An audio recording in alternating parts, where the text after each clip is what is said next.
Oke, Assalamualaikum warahmatullahi wabarakatuh. Selamat pagi, salam sejahtera bagi kita semua. Shalom, Om Swastiastu, Namo Buddhaya, salam kebajikan. Baik, para mahasiswa semua, kali ini kita sudah masuk di pertemuan ketiga dari mata kuliah Sosiologi Perubahan Sosial.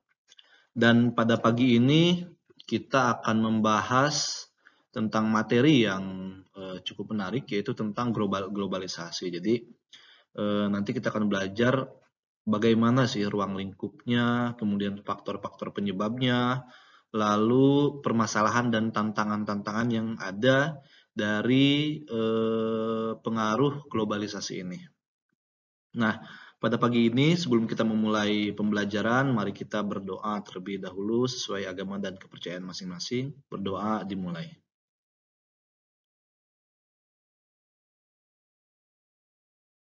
Selesai? Baik, para mahasiswa semua, kali ini kita akan belajar tentang globalisasi. Adapun tujuan dari pembelajaran pada hari ini yaitu mahasiswa mampu memahami konsep globalisasi serta mengidentifikasi berbagai permasalahan yang disebabkan oleh perubahan sosial di tengah pengaruh globalisasi. Jadi para mahasiswa semua harus dari pertemuan ini gitu ya, harus benar-benar memahami apa itu konsep dari globalisasi dan bisa mengidentifikasi permasalahan-permasalahan yang disebabkan oleh globalisasi gitu ya. Nah, selanjutnya karena memang eh, seperti yang minggu lalu saya sampaikan, perkuliahan kita ini memang sangat singkat, terbatas, kemudian para mahasiswa juga perlu pemahaman yang memang cukup memadai. Jadi dipersilahkan ya untuk membaca atau memperdalam dari berbagai referensi yang ada di perpustakaan, bisa pinjam ke perpustakaan, bisa juga membeli, bisa juga pinjam ke kakak tingkatnya atau bagaimanapun caranya gitu ya. Para mahasiswa semua bisa mempelajari, memperdalam berbagai referensi dari misalkan buku-buku yang ada di layar ini ya, ada sosiologi perubahan sosial, kemudian ada pengantar sosiologi juga. Nah, buku ini lengkap ya, ada dari Profesor Eli Malihastiadi. Kemudian ada dari Profesor Dr. Surjono Sukanto, itu sosiologi suatu pengantar. Di dalamnya ada terkait materi-materi dari perubahan sosial itu sendiri. Nah, selanjutnya pertanyaan nih, apa itu globalisasi? Jadi pertanyaan bagi kita semua, bagi para mahasiswa juga itu, apa sih itu globalisasi? Nah, globalisasi nanti para mahasiswa bisa berpendapat ya, apa itu globalisasi dan masing-masing orang mungkin memiliki persepsi yang berbeda tentang globalisasi itu sendiri. Namun kita bisa melihat dari beberapa tokoh itu ya. Misalkan yang pertama adalah dari Roland Robertson yang menyatakan bahwa globalisasi itu adalah proses yang menghasilkan dunia tunggal. Jadi masyarakat di seluruh dunia ini menjadi saling ketergantungan di hampir seluruh aspek kehidupan, baik itu di kehidupan politik, ekonomi maupun kebudayaan. Jadi Robertson berpendapat bahwa dengan adanya globalisasi, maka dunia itu seperti tunggal, itu seperti satu. Karena apa? Karena semua, mulai dari kehidupan, politik, ekonomi, kebudayaan, teknologi, semua sudah hampir menjadi tidak ada sekat gitu. Sekarang kita semua bisa mengetahui informasi 1 detik mungkin dari atau beberapa detik dari luar negeri ya, dari peristiwa-peristiwa di barat, peristiwa di timur tengah, dan lain sebagainya. Jadi sekarang dengan adanya globalisasi, dunia itu seakan-akan tunggal, tidak ada sekat lagi di antara kita semua. Selanjutnya, nah ini tokoh sosiologi Anthony Giddens juga berpendapat bahwa globalisasi itu adalah intensifikasi hubungan sosial secara mendunia sehingga menghubungkan antara peristiwa di satu lokasi dengan lokasi lainnya, serta menyebabkan terjadinya perubahan pada keduanya. Jadi tidak jauh berbeda dengan pernyataan dari Robertson bahwa Anthony Giddens ini berpendapat bahwa globalisasi ini menghubungkan antara peristiwa di satu lokasi dengan lokasi lainnya. Jadi Nah ini dengan adanya ilmu pengetahuan, dengan adanya perkembangan teknologi informasi dan komunikasi, perkembangan telekomunikasi dan pokoknya apapun terkait digitalisasi gitu ya, dengan perkembangan yang ada saat ini menyebabkan satu peristiwa di peristiwa lain itu saling terhubung. Nah, sehingga bisa menyebabkan perubahan pada keduanya. Jadi, kita menerima informasi dari misalkan peristiwa perang ya antara Rusia dan Ukraina misalkan itu kan. Kita bisa pada detik itu pun kita bisa mengetahui gitu bagaimana kondisi di Ukraina, bagaimana kondisi di Rusia gitu. Dan setiap negara akan akan mensikapi bagaimana itu terkait dengan terjadinya perang ini. Nah, itu akan terjadi perubahan, bagaimana perubahan sikap, bagaimana perubahan sikap politik dan lain sebagainya. Nah, itu pernyataan atau pendapat dari Anthony Giddens.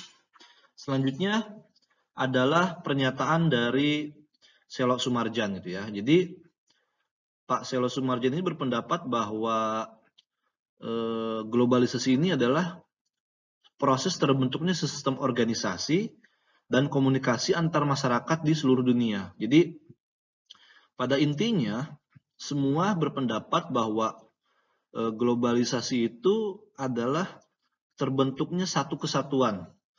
Jadi sistem organisasi dan komunikasi antar masyarakat di seluruh dunia. Jadi memang ini di tulisan yang ketiga yang berwarna biru ini bahwa globalisasi itu didukung oleh berbagai faktor, yaitu seperti perkembangan teknologi, transformasi, ilmu pengetahuan, telekomunikasi, dan lain sebagainya, yang menyebabkan dunia ini saling terhubung satu sama lainnya.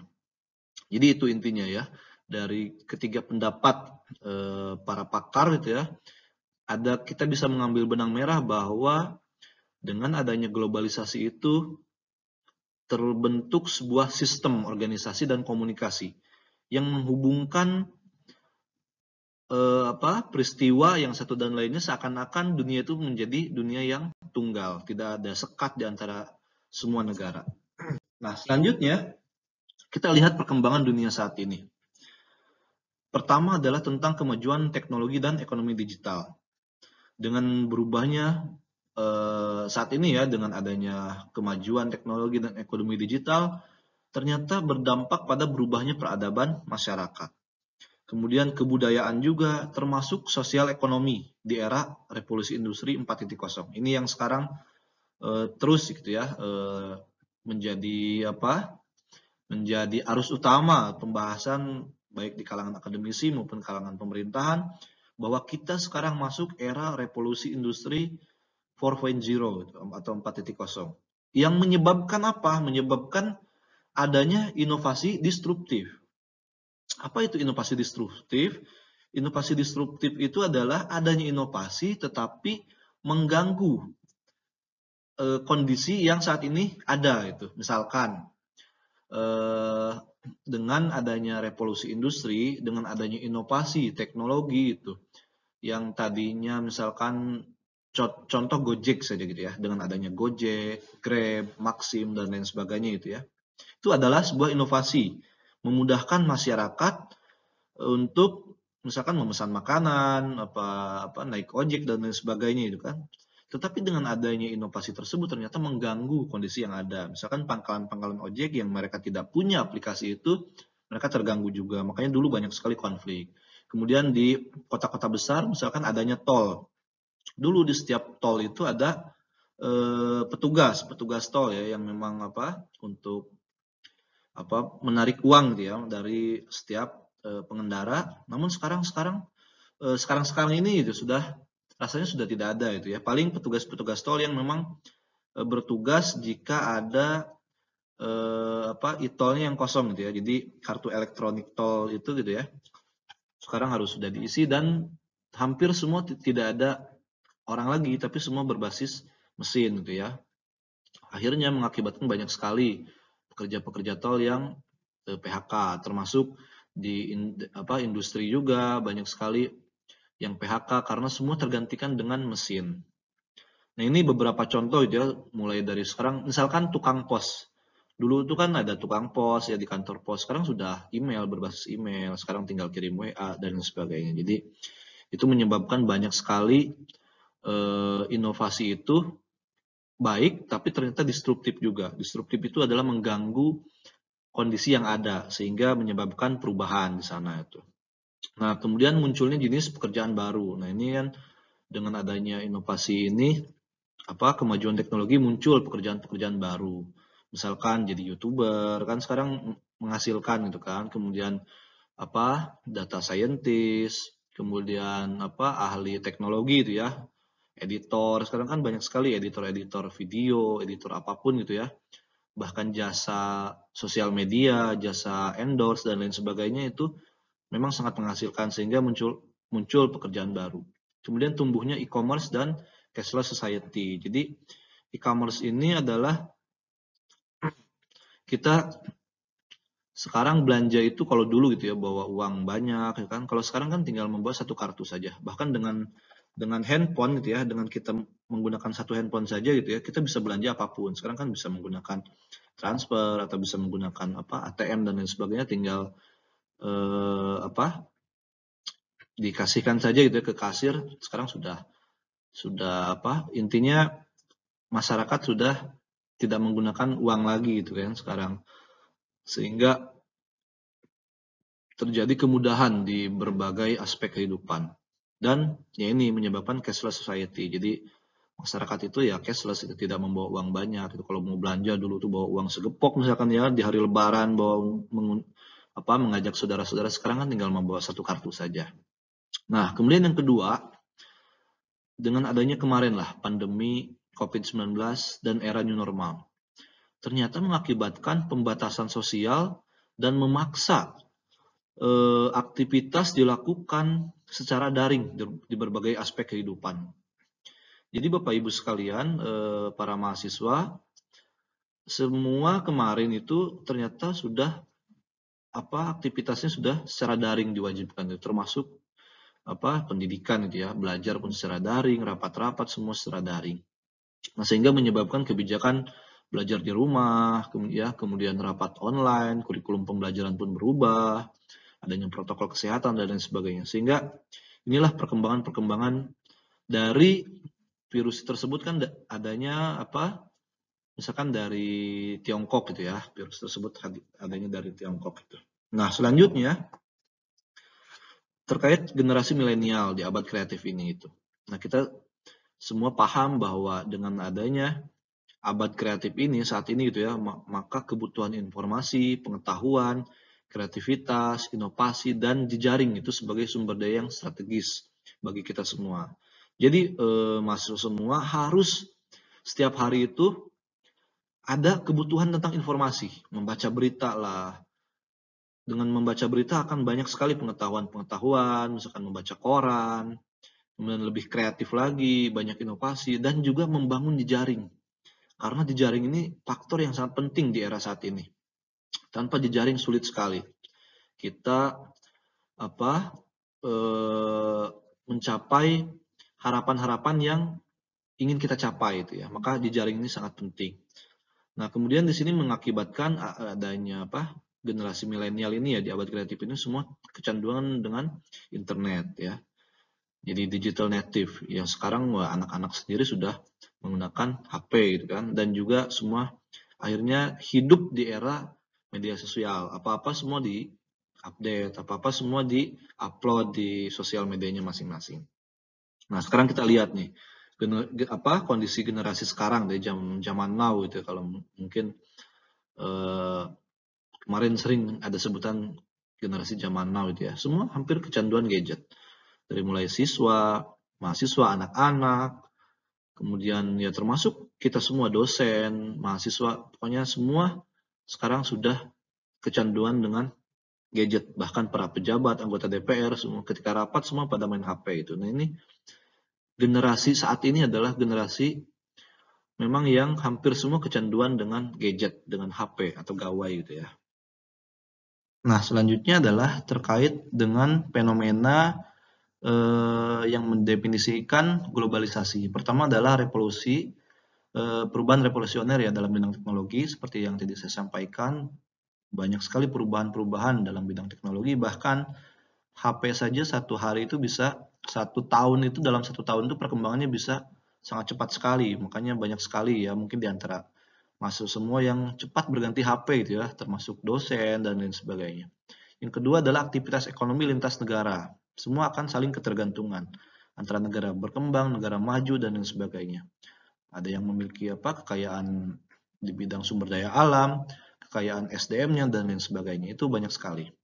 Yang ketiganya adalah terbuka ruang komunikasi itu ya, transnasional. Jadi tidak ada sekat lagi antar negara untuk saling berkomunikasi di antara kita semua. Kita semua bisa berkomunikasi ya dengan setiap warga negara dari manapun.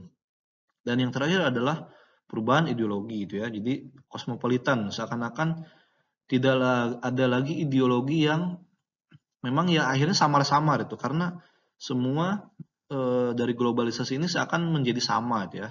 Ideologinya adalah misalkan sekarang pengaruh kapitalisme global ya, seakan-akan semua ekonominya pun ekonomi global seperti itu ya.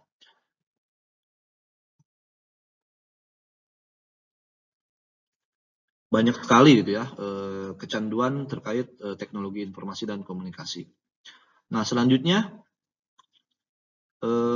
kita percepat ya nanti materinya terkait dengan pendekatan-pendekatan dalam memahami globalisasi. Pertama adalah pendekatan dari sistem global. Jadi di sini dengan adanya globalisasi, globalisasi ini adalah terjadi karena pengaruh negara dominan. Jadi memang negara-negara seperti Amerika Serikat, Tiongkok, kemudian Inggris, Jepang gitu ya.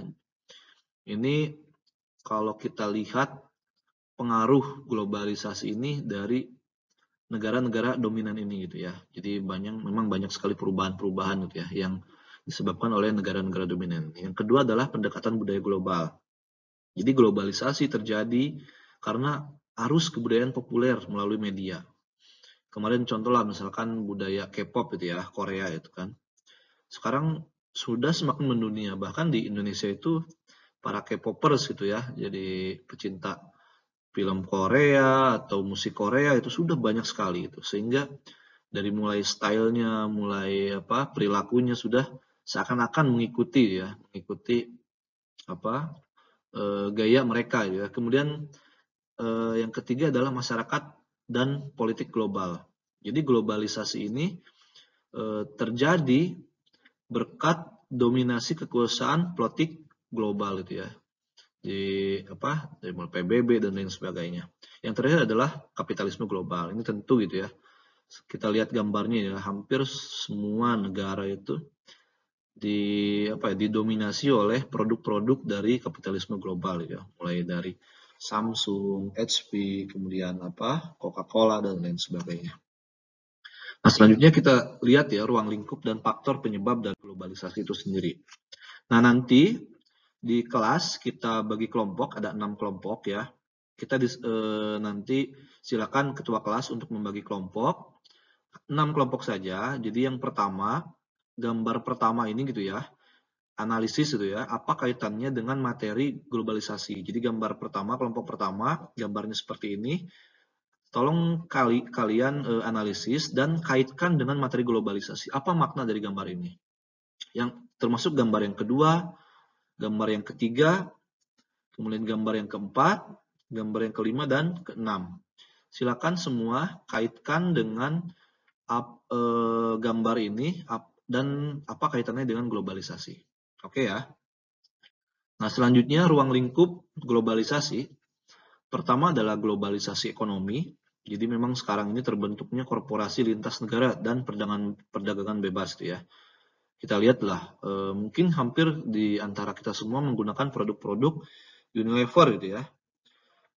Banyak sekali produk-produk dari Unilever ini kita menggunakan hampir di seluruh aspek kehidupan, mulai dari sabun, makanan, dan lain sebagainya. Kemudian globalisasi politik. Munculnya kerjasama bilateral dan multilateral gitu ya. Kemarin saat ini ya ada G20 kan. Kemudian negara-negara ASEAN, Uni Eropa, dan lain sebagainya. Itu globalisasi di aspek politik. Kemudian globalisasi iptek gitu ya, melalui keterhubungan semua gitu ya, media sosial, keterhubungan apapun yang saat ini terkait dengan iptek, semua sekarang sudah terhubung gitu ya. Nah, selanjutnya yang keempat dari ruang lingkup globalisasi ini adalah globalisasi sosial budaya. Jadi terdapat perubahan sosial pada budaya lokal maupun nasional akibat budaya global. Misalkan di Sunda itu ada angklung ya di Jawa Barat, dan angklung itu sekarang sudah mendunia kan, sudah tampil di Amerika dan lain sebagainya. Dan sekarang sudah ada alat-alat angklung yang memang tapi ada berbasis digital ya. Sekarang sudah seperti piano gitu ya, seperti organ tapi terbuat dari angklung juga itu. Bunyinya bunyi dari angklung gitu. Nah, sekarang semua sudah terkait dengan berubah ya dengan budaya-budaya global ini. Dan yang terakhir adalah globalisasi agama. Jadi memang ini terkait kerjasama antar agama, kemudian adanya juga persaingan bahkan konflik ya antar umat beragama ini saat ini masih terjadi. Kemudian faktor-faktor penyebab globalisasi. Kita bisa lihat gitu ya, faktor dari globalisasi ini. Pertama adalah berkembangnya informasi, komunikasi, dan murahnya biaya produksi. Saat ini di negara-negara yang sudah maju, justru dengan adanya mesin dan lain sebagainya gitu ya, itu semua seakan menjadi murah. Karena kan tenaga kerja berkurang ya, tenaga kerja manusia, dan semua tergantikan oleh mesin sehingga lebih efektif dan efisien. Kemudian menyebarnya kapitalisme dalam ekonomi internasional. Ini yang tadi saya sampaikan ya, terkait dengan kapitalisme ini. Dan kemenangan politik ekonomi neoliberalisme. Jadi ya saat ini seperti yang tadi saya sampaikan bahwa adanya globalisasi ini sangat erat kaitannya dengan politik ekonomi neoliberalisme ya. Jadi semua serba di swastanisasi ibaratnya kan gitu, termasuk di Indonesia sendiri. Nah, selanjutnya adalah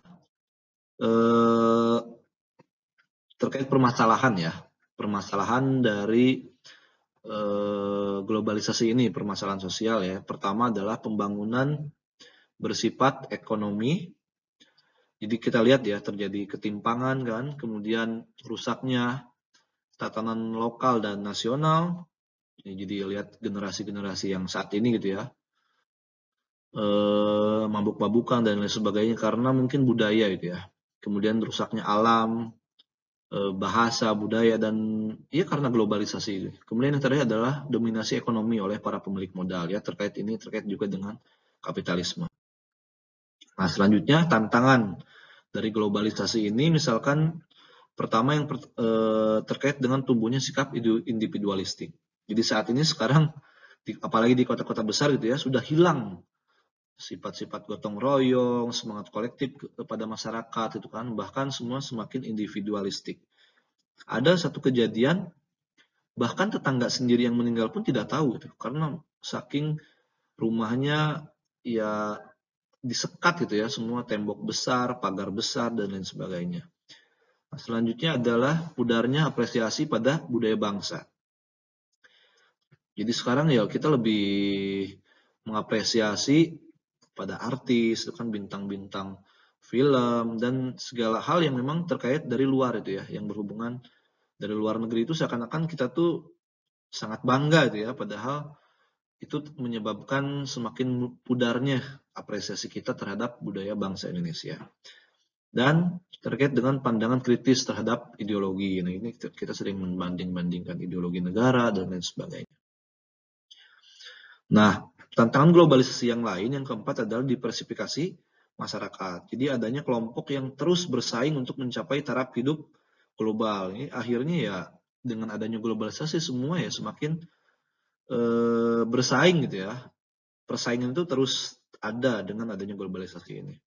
Kemudian keterbukaan yang lebih tinggi, ya. Jadi adanya transparansi dalam berbagai bidang kehidupan. Ya, termasuk waktu itu gitu ya di podcastnya Deddy Corbuzier, artis Krisdayanti gitu ya menyebutkan terkait dengan gajinya gitu ya.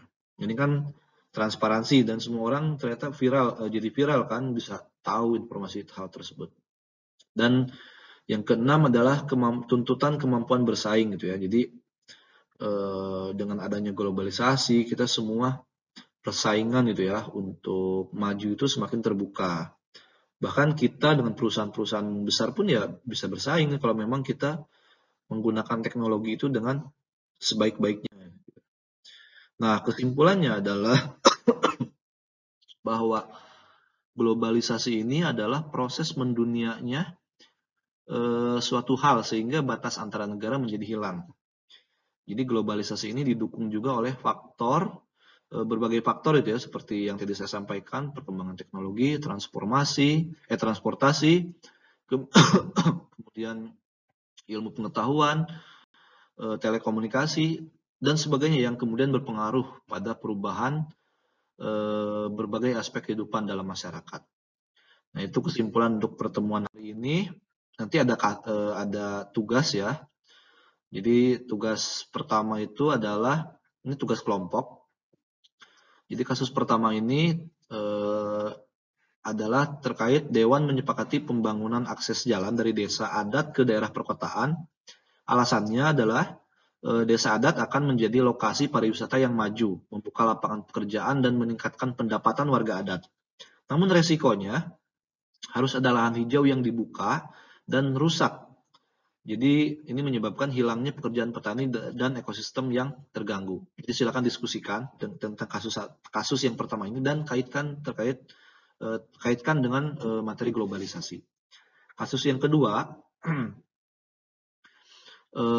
karena banyaknya kasus pelecehan seksual terhadap perempuan dalam lingkungan kerja, Dewan menyepakati penghapusan jam lembur pada karyawan perempuan di lingkungan kerjanya. Akan tetapi, karena tidak adanya jam lembur, karyawan perempuan tidak mempunyai sumber pendapatan tambahan. Sehingga ini menurunnya daya beli konsumsi hingga tidak sejahtera. Nah, ini dengan kasus yang kedua ini silakan diskusikan dan analisis gitu ya. Nanti kasih pertimbangan-pertimbangan atau solusi atau rekomendasi dengan adanya kasus ini dan kaitkan dengan materi globalisasi ini. Kasus yang ketiga, yaitu untuk mencegah penyebaran COVID-19, Dewan memutuskan bahwa setiap pusat dan pelayanan publik harus memperlihatkan bukti vaksin melalui sebuah aplikasi. Nah, akan tetapi bagi orang yang tidak memiliki handphone, mereka tidak dapat masuk dan mengakses fasilitas-fasilitas publik tersebut. Nah, silakan semua didiskusikan terkait kasus yang ketiga ini dan kaitkan dengan solusi, rekomendasi, serta materi globalisasi ini. Baik, mungkin itu yang materi pada kesempatan hari ini. Terima kasih. Ada pantun gitu ya, makan soto di traktir Padekan karena kita sama-sama fans Barcelona. Terima kasih sudah fokus mendengarkan pembelajaran hari ini, sungguh mempesona. Terima kasih. Assalamualaikum warahmatullahi wabarakatuh. Selamat pagi, shalom, om swastiastu, namo buddhaya, salam kebajikan. Terima kasih.